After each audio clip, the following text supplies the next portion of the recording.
going to stick with holiday traditions.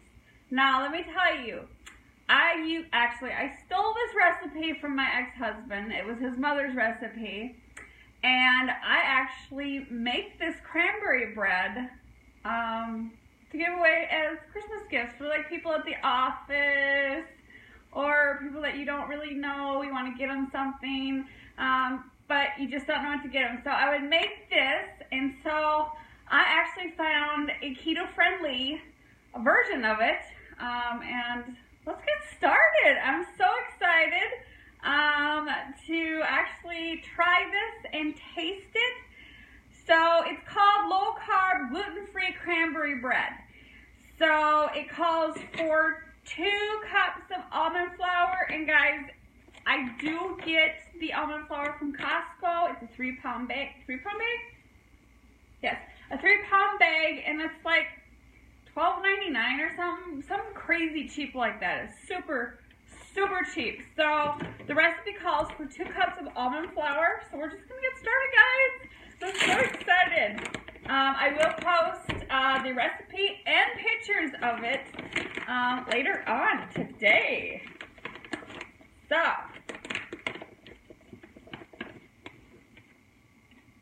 one. So how's everybody's day going? How long have you been eating keto? Tell me everything. Okay, so that's 2 cups. And then next on our list is a 1/2 cup of powdered, I use Swerve, guys. It doesn't mess with your sugar level. Oh, there's some big words I can't say. But this one is like totally approved sugar substitute. I buy the powdered form. I've had the sugar form, like the granule sugar, and it does not combine into your recipe. So it tastes like you're eating sugar, like it's like crunchy like that. So let's see, we have a 1/2 cup. Let me open it up.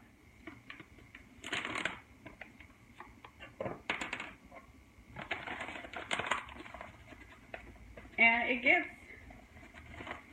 really powdery. And then the recipe calls for a 1/2 teaspoon of stevia. I do not use stevia. I don't like the taste of it. So what I'm going to do is I'm going to add another 1/2 teaspoon of this.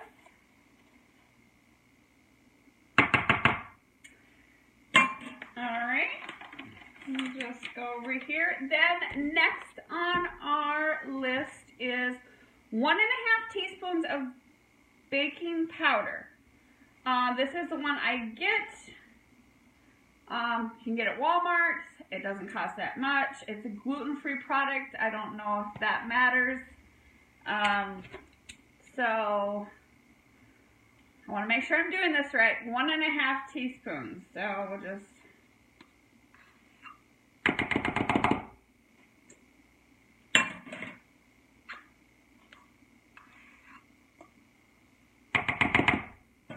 alrighty. So that is it for the baking powder. And then the baking soda, I went next door to my mommy's and went shopping. So I have my Teenage Mutant Ninja Turtle cup here, and the recipe calls for 1/2 teaspoon of baking soda.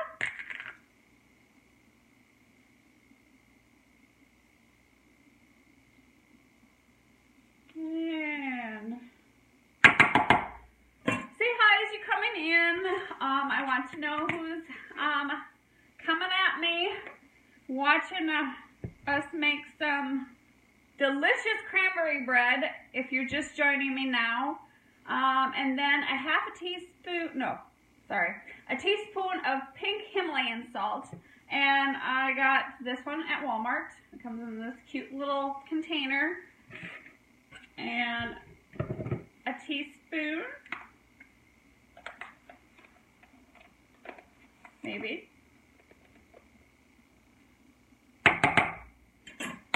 Okay, that is it for the dry ingredients. So let's just stir this up.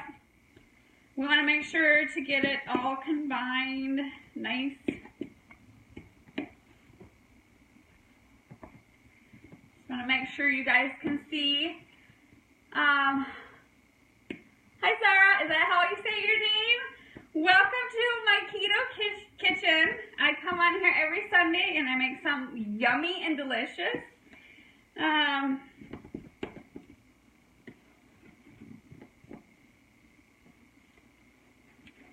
Okay, so that looks pretty much combined.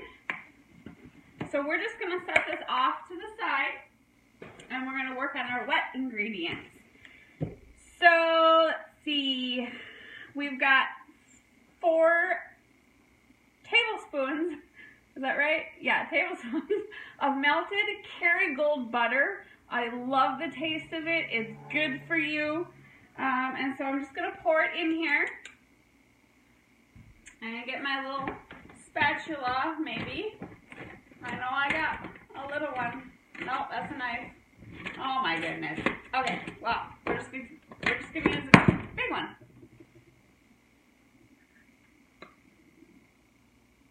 Okay, set that off to the side. Next on our list,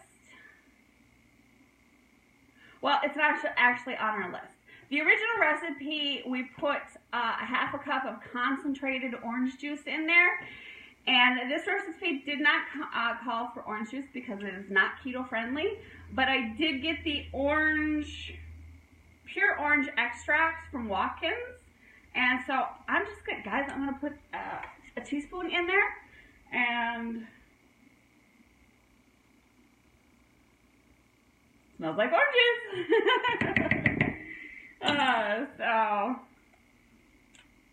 Oops, I needed that. Then we are going to add blackstrap molasses. I got the organic molasses. I got this from Amazon for like $9. It was super cheap. And if you have Prime, it's even cheaper, so you don't have to pay for shipping. Oh, look at how thick that is, guys. Oh, my goodness. This, they say, is used instead of, like a substitute for brown sugar. So I'm excited. I've never used it before. Okay, now I can get rid of that. And then, let's see, let's turn this. 4 large eggs at room temperature, but if you're like me, I always wait till the last minute. So I'm just gonna put it in there. That's 2, and I always have a Walmart or a plastic shopping bag here. So I don't have to make trips to the garbage can that's like way over there. So, okay, let's do the last 2 eggs.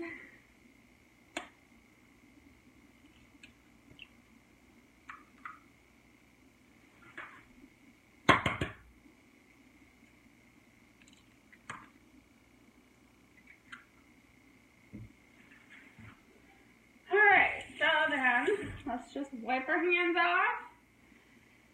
And let's see, the last wet ingredient is a half a cup of coconut milk.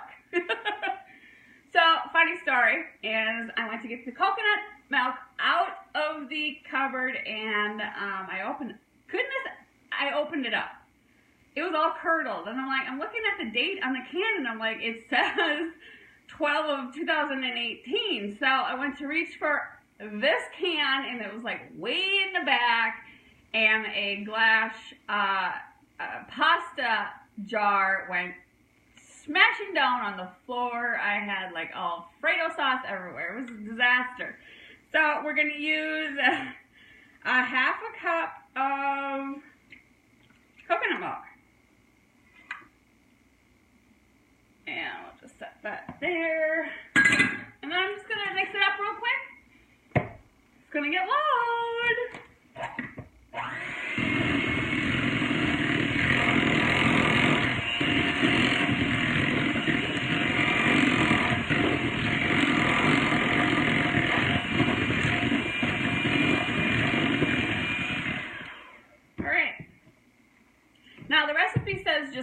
together, but I don't like doing that. I like to put a little bit of flour into the bowl at a time, so you can, it really gets mixed in there. So I'm just going to throw some in there, and then I'm going to just blend it up.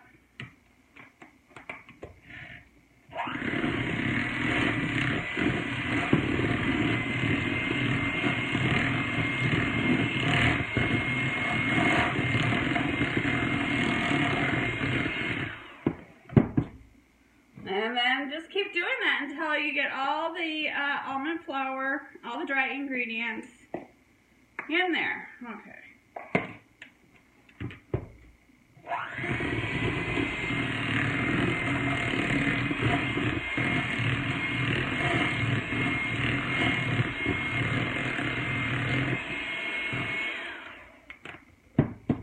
One last time, guys.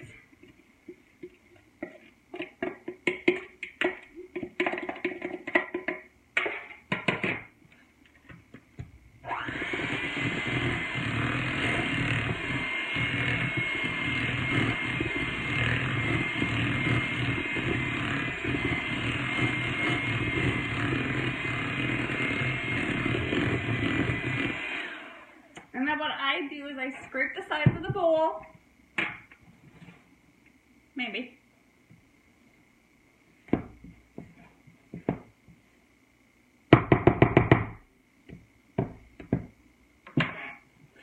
And then just give it one more time whirl.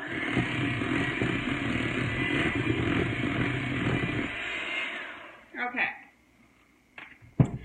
Now, I didn't have time because I was cleaning up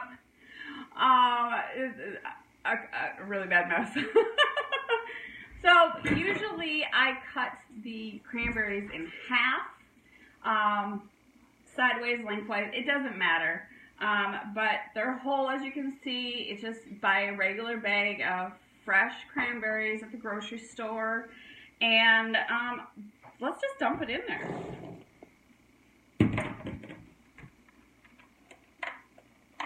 I'm gonna get rid of these and just kind of fold them in like so. Now, before I started, I went ahead and I turned the oven on to 350, and I buttered my loaf pan, and I'm excited to make this for Christmas presents this year. I have this cute mini loaf pan that I love. It's ceramic. So that's it. Okay, so here's our pan. It's, you know, just a regular 8 by 10 or a loaf pan, buttered, and just put it in there. I'm excited to try it. You have no idea, because I'm like, oh no, I won't be able to make anything. Hi, Emily. You know, for like Christmas wise, but I'm finding all these recipes that I can recreate. Okay, so once you get it all in there, just kind of shake it all around, and then wipe your fingers off so you're not getting any like dough or anything everywhere. And I don't happen to have my towel. So just put it in the oven. Well, I'm going to put it in the oven here. Let's put it in the oven. Unlock it, because, you know, there's a 2-year-old here. Put it in there. Set the timer for an hour. The recipe says an hour to an hour and 15 minutes. Just stick a toothpick in there. Once it's clear, when there's no dough on the toothpick, it's done. Me personally, I let it sit in the pan for 10 minutes, and then I put it on a cooling rack, and then slice it when it's cooled off. So thank you for joining me today. I really